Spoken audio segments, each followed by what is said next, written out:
একটি বাচ্চাকে রেখে যাওয়া হয় এবং একটি চিরকুট লিখে গিয়েছেন যেখানে লেখা ছিল যে আমি একটি অসহায় মা, আমার বাচ্চাটিকে দয়া করে কেউ নিয়ে যাবেন। এমন মায়ের গর্ভের জন্য কোনো আল্লাহ সন্তান না দেখ ফেলে দিয়ে গেছে, এটার জন্য ওই মা বাবার শাস্তিমূলক বিচার চাই। যে কোনো একটা ভালো ফ্যামিলিতে বাচ্চাটা দেওয়ার চেষ্টা করবেন। দেখতেছি বাচ্চাটা একা আছে, তখন আমি বলতেছি যে কার বাচ্চা, উনি বলতেছে এটা কুড়ে পাইছি।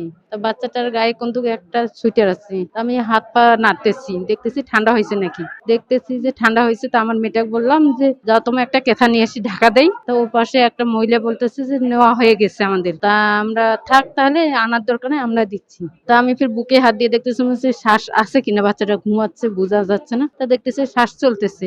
তা আমি দেখে টেখে আমি ফির চলে আসলাম, আমি দেখি একটা খেতা তাহলে নিয়ে যাই দিয়ে আসি। পরে দেখতেছি একটা তোয়ালা দিয়ে ঢাকা দিয়ে সুন্দর করে রাখে দিচ্ছি, আর বলতে পারি না। আর এখন যা দেখতেছি তো বাচ্চা তো এখানে নিয়ে আসছে।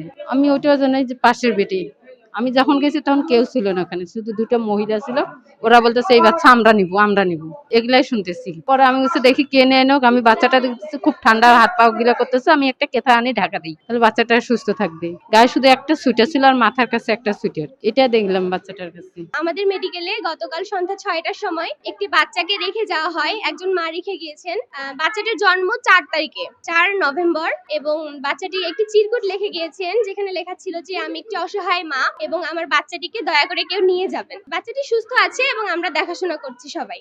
হ্যাঁ, অনেক মানুষ নিতে আসতেছে এখানকার, ডক্টররা, একজন ডক্টর নিতে চাইছে, তারপরে নার্স একজন আছে আমাদের, অনেক সাধারণ মানুষও আসছে বাচ্চাটিকে নেওয়ার জন্য, দেখার জন্য আসছে অনেকে। শুনে আসছি বেটে রুগী নিয়ে আসি, তো বলছে একটা মেয়ে বাচ্চা রেখে গেছে, বাচ্চাটা অনেক কিউট, অনেক সুন্দর, এই দেখে আমরা চলে আসছি। এখন দেখতে দিচ্ছে না, ভিতরে ডাক্তার স্যারেরা সবাই বসে আছে বাচ্চাটার সামনে, এর জন্য দেখতে দিচ্ছে না। এটা কিন্তু ঠিক নাই, এমন মায়ের গর্ভের জন্য কোনো আল্লাহ সন্তান না দেয়। কেন দেয় এসব সন্তান? আল্লাহ যারা মা সন্তানের মূল্য বুঝে না, যারা সন্তানকে রাখতে পারে না, অনেক মানুষের টাকা খরচ করে সন্তান পায়, আর অনেকে পায় কিন্তু মূল্য দিতে জানে না। সন্তানের যে কতটা মূল্য অনেক মা বাবা বুঝে না, ফেলে দিয়ে গেছে, এটার জন্য ওই মা বাবার শাস্তিমূলক বিচার চাই। কালকে আমি রাত 8টার দিক শুনছি যে বাবুটা এরকম হয়েছে, এইখানে যে রাখি গেছে এটা আমি ভালো করে বুঝতে পারি না, আজকে শুনলাম। তো বাচ্চাটা এইভাবে রাখি যাওয়ার মার উচিত হয় নাই, মা হিসাবে তো ওইটা ওর খুবই অন্যায় করছে। মা যেমনই হোক বাচ্চা ফেলে রাখে যায় না, তো প্রতিবন্ধী হইলেও তো রাখবে না, কিন্তু ও যে কি স্বার্থে রাখি গেছে ওই জানে ভালো।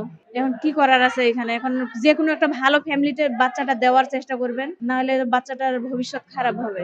ওখানে বাচ্চাটা বেডে পড়ে আছে, তখন একটা মহিলা আসে দেখছে বাচ্চা পড়ে আছে, তখন লার ভেলে ও একটা কাপড় দিয়ে ঢাকা দিয়ে চলে গেল মহিলা। তখন ওই মহিলাটা আমাদেরকে বলতেছে একটা বাচ্চা আছে এই রুমে আপা, আমরা দেখতে আসলাম। যেহেতু ফেলে গেছে তাহলে ভালো পরিবারে যত দিয়েন, ভালো করে মানুষ যত হইতে পারে না। গরিব ঘরে দিলে তো অযত্ন হবে, বড় ঘরে দিলে যত যত্ন হবে মানুষ হয় একটা মেয়েটা আর কি। এটাই আমাদেরই। বাচ্চাটাকে দেখার জন্য আসছি, সবার মুখ থেকে শুনতেছি যে একটা বাচ্চা রাখে গেছে, এই জন্য আসছি। এখানে শুনতেছি সাংবাদিক আসছে, বাচ্চাটা দেখার জন্য আসছে।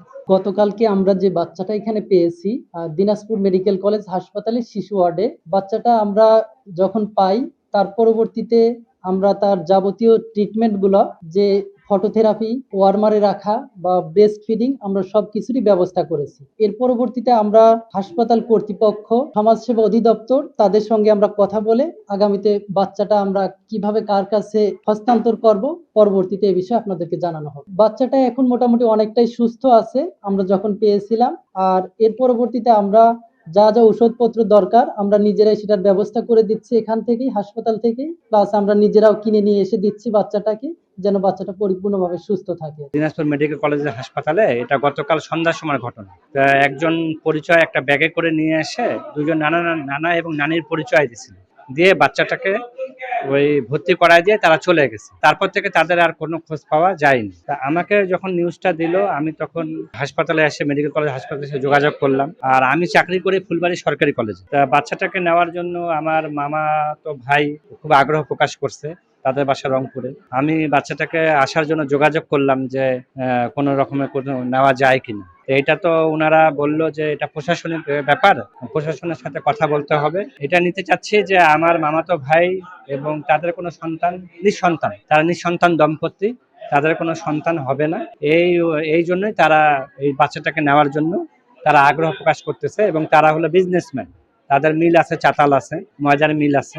এই উদ্দেশ্যে আমার এখানে আসে। তাদের সাথে বাচ্চাটা খুব ভালো থাকবে, তারা লিখিত আকারে নিতে চাচ্ছে, এবং তারা অবশ্য খুব বিত্তশালী মানুষ। বাচ্চাটা দেখলাম, বাচ্চাটা অনেক কিউট, খুব সুন্দর বাচ্চা, মেয়ে বাচ্চা। বাচ্চাটা খুবই সুন্দর, আমার খুব ভালো লাগলো বাচ্চাটাকে দেখে। আসলে অনেকে বাচ্চা পায় না, আর অনেকে বাচ্চা ফেলে থুয়ে যায়, কিন্তু যারা থুয়ে যায় তারা আসলে অমানবিক একটা কাজ করে। আর আমরা সবসময় চেষ্টা করি একটা বাচ্চার জন্য, সবাই পাগল হয়ে যায়। আর যারা থুয়ে যায় তারা একটা একটা পাষাণের মতো তারা কাজ করে, একটা অমানবিক কাজ করে।